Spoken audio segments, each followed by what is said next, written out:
औरत का फैसला।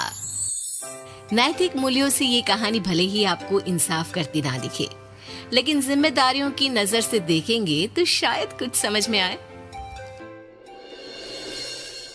ये क्या है बहू, सुबह से घर का काम करती रहती है, फिर ऑफिस जाती है और बच्चों में लगी रहती है। अरे ऑफिस क्यों नहीं छोड़ देती, या फिर घर के लिए कोई नौकरानी रख ले। कैसी बात कर रही है माँ? जानती तो है ना अभी इनके ऊपर कितना लोन है। थोड़ा ही सही मदद कर देती हूँ तो अच्छा लगता है, और अभी उनको मेरे पैसे की जरूरत भी तो है। सुधा चंदर को बचपन से प्यार करती थी। एक ही मोहल्ले में खेल कूद कर बड़े हुए दोनों। जहाँ सुधा संपन्न परिवार से थी तो वहीं चंदर का परिवार आर्थिक परेशानियों से जूझता ही रहा। लेकिन सुधा की जिद के आगे किसी की नहीं चली। सुधा, कल ऑफिस जल्दी जाना है और 2 दिन के लिए गुजरात ऑफिस के काम से भी जाना होगा। अरे कैसी बात कर रहा है बेटा, बहू को अगले महीने बच्चा होने वाला है, इस वक्त तो उसके साथ रहे। अरे कोई बात नहीं ना माँ, उनको जरूरी काम होगा, वरना मेरा चंदर ऐसे वक्त में मुझे छोड़कर कभी नहीं जाता। चंदर सुबह घर से निकलता तो आधी रात को घर में घुसता, वो भी शराब के नशे में। चंदर की माँ उसे खूब समझाती।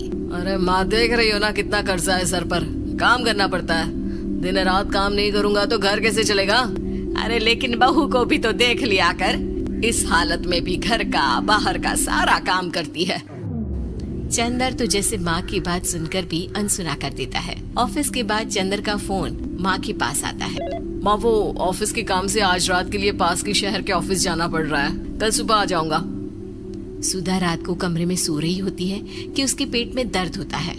सुधा चंदर को वीडियो कॉल करती है। इनको फोन कर लो, शायद कुछ आराम मिले। लेकिन 10 बार फोन करने पर भी वो सुधा का फोन नहीं उठाता। ऑफिस के काम से गए हैं, हो सकता है बिजी हो। कितनी मेहनत कर रहे हैं हम लोगों के लिए। सुधा सो तो जाती है, लेकिन अकेले उसे कमरे में डर लगता है। अगले रोज चंदर घर आता है, जहाँ सुधा ऑफिस जाने के लिए तैयार हो रही थी। तुम आज भी ऑफिस जाओगी? कल रात भर तो ड्यूटी की है, थक जाओगे, छुट्टी ले लो ना।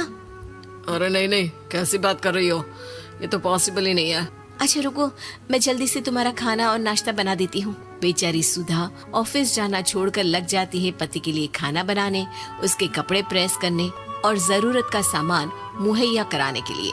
हो सके तो रात की ड्यूटी मत लिया करो ना, मुझे बहुत डर लगता है। अरे यार क्या है, तुम तो ऐसे बिहेव कर रही हो कि तुम ही अकेली हो जिसे बच्चा होने वाला है। इतने लोगों के पति जो काम के सिलसिले में बाहर होते हैं, उनका क्या?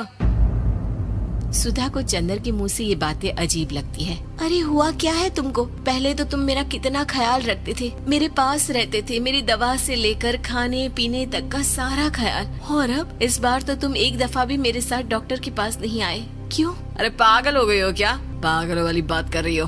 काम धंधा देखो या फिर तुम्हें लेकर टहलता फिरूं। और मुझे शुक्रवार की रात को काम से निकलना है, सोमवार आऊंगा। सुधा को समझ में नहीं आता कि क्यों अचानक से चंदर को फील्ड का काम मिल गया है। लेकिन एक दिन, सुधा, मैं और चंदर जरा एक रिश्तेदार के घर जा रहे हैं, तुम भी तैयार हो जाओ, घर में अकेली कैसी रहोगी। अरे नहीं नहीं, इस हालत में इसे लेकर जाना ठीक नहीं है। अरे लेकिन मैं ऑफिस भी तो जाती हूँ, फिर घर में अकेले। चंदर उसकी कोई बात नहीं सुनता। वो सीधा कार निकाल कर माँ को लेकर चला जाता है। सुधा घर के काम में लग जाती है कि अचानक उसकी नजर चंदर के बैग पर पड़ती है, जिसमें एक कागज दिखाई देता है। इनकी कागज भी ना इधर उधर फैले होते हैं, एक भी खो जाएगा तो बवाल करेंगे।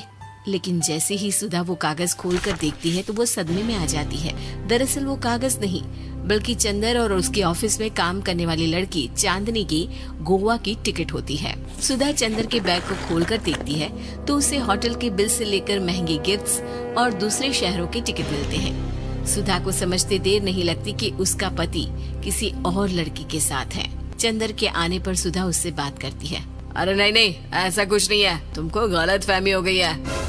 लेकिन जब सुधा के सवाल तीखे हो जाते हैं तो चंदर को अपनी गलती माननी पड़ती है और वो सुधा से माफी मांग लेता है। सुधा फैसला कर लेती है कि वो चंदर को छोड़ देगी। बच्चे और सामान को लेकर वो घर से निकल ही रही होती है कि सास उसे रोकती है। कहाँ जाएगी बेटा, रुक जा, चंदर को सुधा का जाना खल नहीं रहा था। वो झूठे मुंह भी उसे रोकने की कोशिश ही नहीं कर रहा था। सुधा चंदर को देखती है और मायके चली जाती है। मायके में माँ कहती है, अरे आज से कैसे घर छोड़कर आ गई? कौन सा चंदर तुझे छोड़ रहा था? माफी तो मांग ली थी ना। देखो बेटा, बेटी डोली में जाती है और अर्थी में ही निकलती है। पर पापा मेरा आत्मसम्मान उसका क्या? आपने मुझे पढ़ाया लिखाया है, इस लायक बनाया कि मैं खुद का खर्चा उठा सकूं, बेटी को पढ़ा सकूं, एक अच्छा जीवन पाऊं। अरे लेकिन पति की जरूरत तो होती है ना सुधा दीदी, और अगर आपको नहीं है तो इस बच्ची का सोचो जो अपने पिता से इस कदर जुड़ी है। आने वाले बच्चे की सोचो जिसके आने से पहले ही आपने पिता का प्यार से दूर करने की सोच ली। सुधा फोन देखती है लेकिन चंदर का कोई कॉल नहीं होता। वो समझ नहीं पाती कि अपने आत्मसम्मान के बारे में सोचे या बच्चों के बारे में। मम्मी, हम नाना नानी के घर से दादी और पापा के पास कब जाएंगे? नहीं जाएंगे बेटा, अब यहीं रहेंगे। नहीं मम्मी, मैं पापा के पास जाऊंगी, मुझे दादी के साथ रहना है। और मेरे साथ? हाँ, आपके साथ भी तो, सबके साथ माँ। देखो सुधा दीदी, आपके सर पर पिता का साया होना जरूरी होता है। अपने घमंड के लिए पिता और बेटी को अलग मत करो। सुधा अब सामान उठाकर अपने ससुराल जाने लगती है, लेकिन मन में सवाल रह जाता है कि जिसे दुनिया घमंड समझ रही है वो उसका आत्मसम्मान था। चंदन ने माफी जरूर मांग ली, लेकिन कभी ये एहसास नहीं दिलाया कि वो सिर्फ उसी का है।